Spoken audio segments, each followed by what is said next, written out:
Railway with Shyam YouTube channel पर आप सभी लोगों का स्वागत है। कुछ दिनों के लिए क्लासें बंद हो गई थी, लेकिन फिर से आज से क्लासें वो आपके लिए स्टार्ट हो गई हैं। आरआरबी एनटीपीसी में पूछे जाने वाली जीके जीएस के फिर से 40 अति महत्वपूर्ण प्रश्नों का एक और शानदार और ज़बरदस्त प्रैक्टिस सेट लेकर के आ चुका हूँ, जो आपके एग्जाम के लिए सबसे ज़्यादा महत्वपूर्ण है। तो आज के इस वीडियो को आप सभी लोगों को शुरू से लेकर के एंड तक है फुल वॉच करते रहना है। अगर आपको ये वीडियो पसंद आए तो वीडियो को आप एक बार लाइक जरूर करना।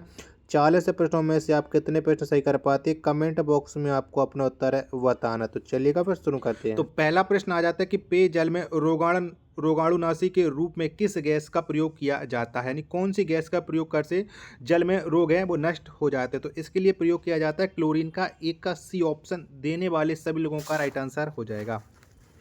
दूसरे नंबर का प्रश्न आ जाता है कि आदर्शवाद का जनक किसे माना जाता है, तो किसको माना जाता है आदर्शवाद का जनक। दूसरे नंबर प्रश्न का राइट आंसर क्या हो जाएगा, तो ये हेगल को माना जाता है। ए ऑप्शन देने वालों का राइट आंसर हो जाएगा। अगला प्रश्न आ जाता है प्रश्न संख्या 3 है कि मिडनाइट चिल्ड्रन के लेखक कौन है, तो किसके द्वारा ये मिडनाइट चिल्ड्रन पुस्तक को लिखा गया। प्रश्न संख्या 3 का राइट आंसर क्या हो जाएगा, तो मिडनाइट चिल्ड्रन ये जो पुस्तक है ये सलमान रुश्दी के द्वारा लिखी गई है, यानी 3 का बी ऑप्शन देने वाले सभी लोगों का करेक्ट आंसर हो जाएगा।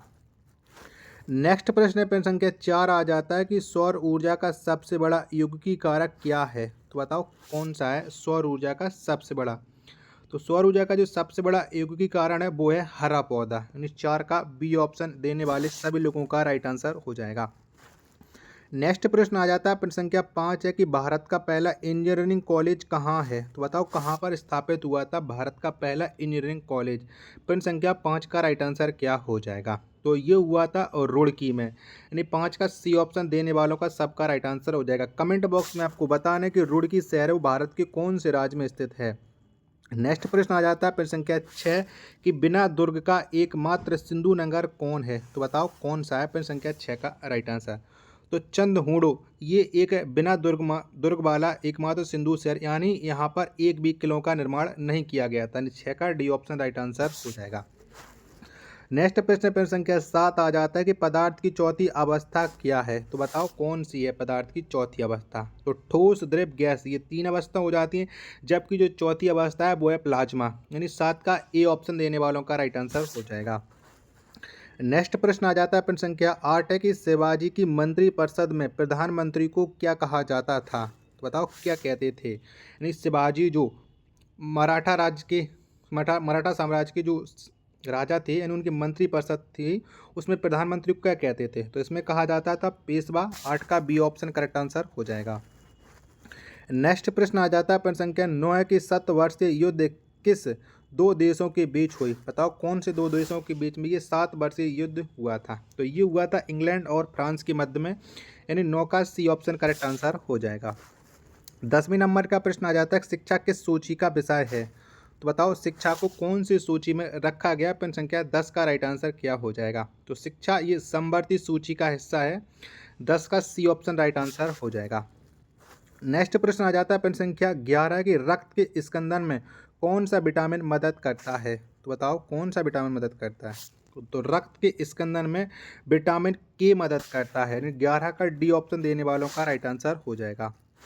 नेक्स्ट प्रश्न है प्रश्न संख्या 12 कर्नाटक संगीत के पिता किसे कहा जाता है, तो बताओ कौन से व्यक्ति को कर्नाटक संगीत के पिता के रूप में जाना जाता है, तो ये जाने जाते हैं पुरंदर दास। 12 का ए ऑप्शन देने वालों का राइट आंसर हो जाएगा।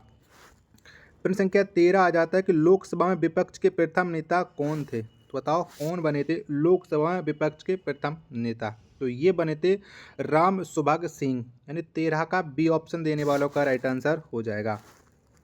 प्रश्न संख्या 14 है आपके सामने कि भारत में स्थापित किया गया प्रथम राष्ट्रीय पार्क कौन है, तो बताओ भारत में कौन सा प्रथम राष्ट्रीय पार्क है बनाया गया था। प्रश्न संख्या 14 का राइट आंसर क्या हो जाएगा। अगर आपको ये वीडियो पसंद आ रही होगी तो प्लीज़ आप लोग वीडियो को एक बार लाइक और चैनल को जरूर सब्सक्राइब कर लीजिए, क्योंकि लगातार आपके लिए क्लासें कराई जा रही हैं।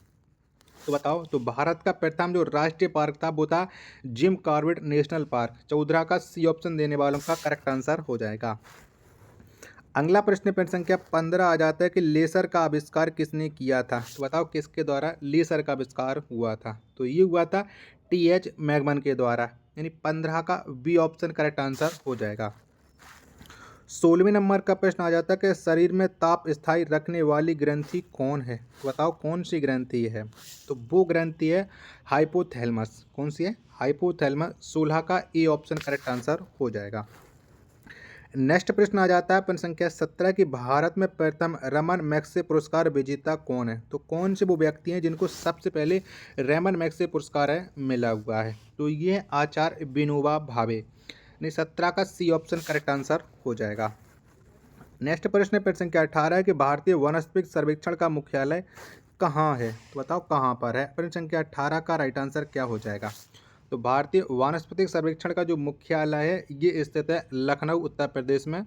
18वें प्रश्न का राइट आंसर हो जाएगा ऑप्शन संख्या ए। नेक्स्ट प्रश्न है प्रश्न संख्या 19 है कि मुदुमलाई वन्य प्राणी सेंचुरी किस राज्य में है? तो बताओ ये कौन से राज्य में स्थित है? प्रश्न संख्या 19 का राइट आंसर क्या हो जाएगा? तो ये स्थित है तमिलनाडु में। यानी 19 का बी ऑप्शन देने वालों का राइट आंसर हो जाएगा। अगला प्रश्न आ जाता है प्रश्न संख्या 20 से आपके सामने कि सरफरोशी की तमन्ना अब हमारे दिल में है का नारा किसने दिया? तो बताओ ये नारा किसके द्वारा दिया गया था? प्रश्न संख्या 20 का राइट आंसर क्या हो जाएगा? चारों ऑप्शन है वो आपकी स्क्रीन पर शो हो रहे हैं। तो सरफरोशी की तमन्ना अब हमारे दिल में ये नारा राम प्रसाद बिस्मिल्ली के द्वारा दिया गया था। 20 का डी ऑप्शन करेक्ट आंसर हो जाएगा। अगला प्रश्न है प्रश्न संख्या 21 से कि उत्तर रामचरितमानस नाटक को किसने लिखा था? तो बताओ किसके द्वारा ये नाटक है वो लिखा गया है? तो उत्तर रामचरितमानस का जो नाटक है ये भावभूति के द्वारा लिखा गया है। यानी 21 का सी ऑप्शन करेक्ट आंसर हो जाएगा। नेक्स्ट प्रश्न है प्रश्न संख्या 22 आ जाता है कि जूनागढ़ शिलालेख का संबंध किससे है? तो बताओ किसने ये जूनागढ़ शिलालेख को लिखा है? 22वें प्रश्न का राइट आंसर क्या हो जाएगा? तो रुद्रदामन के द्वारा जूनागढ़ शिलालेख लिखा गया है। ए ऑप्शन देने वालों का करेक्ट आंसर हो जाएगा। 23वें नंबर का प्रश्न है कि मानव में गुर्दे का रोग किसके प्रदूषण के कारण होता है? तो बताओ किसके वजह से मानव में ये जो गुर्दे का रोग होता है? तो ये होता है कैडमियम के प्रदूषण के वजह से। प्रश्न संख्या 23 का बी ऑप्शन देने वालों का करेक्ट आंसर हो जाएगा। 24वें नंबर का प्रश्न है कि बांदीपुर राष्ट्रीय उद्यान किस राज्य में है? तो बताओ कौन से राज्य में ये बांदीपुर राष्ट्रीय उद्यान स्थित है? प्रश्न संख्या 24 का आंसर तो ये कर्नाटक में स्थित है। डी ऑप्शन देने वालों का करेक्ट आंसर हो जाएगा। नेक्स्ट प्रश्न है प्रश्न संख्या 25 आ जाता है कि वह मुस्लिम मकबरा जहां पैगंबर मोहम्मद साहब का एक बाल सुरक्षित रखा गया है वह कहाँ स्थित है? तो बताओ वो कौन सा मकबरा है जहां पर पैगंबर मोहम्मद साहब का एक बाल सुरक्षित रखा गया है? तो ये रखा गया है श्रीनगर में। यानी 25 का सी ऑप्शन देने वालों का राइट आंसर करेक्ट आंसर हो जाएगा। 26वें नंबर का प्रश्न है कि चीन में सिविल सेवा परीक्षाएं कब प्रारंभ हुई थी? तो बताओ इन्हें कब से शुरू किया गया था? कौन सी सन में शुरू हुई थी? तो चीन में जो सिविल सेवाएं की परीक्षा प्रारंभ हुई थी ये 600 ईस्वी में प्रारंभ हुई थी। 26 का बी ऑप्शन देने वालों का राइट आंसर हो जाएगा। आशा करता हूँ और मुझे उम्मीद है कि ये वीडियो आपको पसंद जरूर आ रही होगी। तो अभी तक आप लोगों ने वीडियो को लाइक नहीं कर रखा होगा तो लाइक जरूर कर लीजिएगा और चैनल को सब्सक्राइब नहीं किया तो जरूर कर लीजिएगा कल की वीडियो देखने के लिए। नेक्स्ट प्रश्न आ जाता है प्रश्न संख्या 27 है कि भारत में मुद्रा प्रणाली का 10वीं कब हुआ था? तो बताओ कब हुआ था?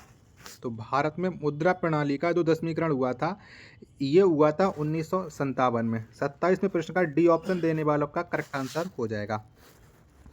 28वें नंबर का प्रश्न आ जाता है कि टमाटर में कौन सा विटामिन पाया जाता है? तो बताओ कौन सा विटामिन मिलता है टमाटर में? प्रश्न संख्या 28 का राइट आंसर तो टमाटर में जो विटामिन पाया जाता है वो विटामिन के पाया जाता है। डी ऑप्शन देने वालों का करेक्ट आंसर हो जाएगा। अगला प्रश्न आ जाता है प्रश्न संख्या 29 से कि सर्वोच्च न्यायालय किस अनुच्छेद के अंतर्गत उच्च न्यायालय को 5 प्रकार की रिट जारी करता है? तो बताओ कौन सा अनुच्छेद के तहत है 5 प्रकार की रिट जारी होती हैं उच्च न्यायालय के द्वारा? तो ये होती है अनुच्छेद 226 के अनुसार। 29 का सी ऑप्शन राइट आंसर हो जाएगा। प्रश्न संख्या 30 आ जाता है आप लोगों के सामने कि किस उच्च न्यायालय में न्यायाधीशों की संख्या सबसे अधिक है? बताओ कौन सा उच्च न्यायालय है जहां पर सबसे ज़्यादा न्यायाधीश हैं? तो ये इलाहाबाद उच्च न्यायालय में। फिर संख्या 30 का डी ऑप्शन करेक्ट आंसर हो जाएगा। 31वें नंबर का प्रश्न आ जाता है कि किस उच्च न्यायालय में न्यायाधीशों की संख्या सबसे कम है? तो बताओ कौन सा वो न्यायालय है जहाँ पर सबसे कम न्यायाधीश मिलते हैं? क्योंकि सबसे ज़्यादा न्यायाधीश हैं तो वो आपको इलाहाबाद उच्च न्यायालय में सबसे कम, तो ये है गुवाहाटी उच्च न्यायालय में। 31 का सी ऑप्शन करेक्ट आंसर हो जाएगा। 32वें नंबर का प्रश्न आ जाता है कि पल्लवों की राजभाषा क्या थी। बताओ पल्लव शासकों की राजभाषा कौन सी थी। तो ये थी संस्कृत थी। 32 का डी ऑप्शन देने वालों का करेक्ट आंसर हो जाएगा। प्रश्न संख्या 33 है आपके सामने कि हवाई द्वीप समूह की खोज कब की गई। तो बताओ कौन सी ईस्वी में हवाई द्वीप समूह की खोज हुई थी। तो ये खोज हुई थी 1770 में। 33 का बी ऑप्शन देने वालों का करेक्ट आंसर हो जाएगा।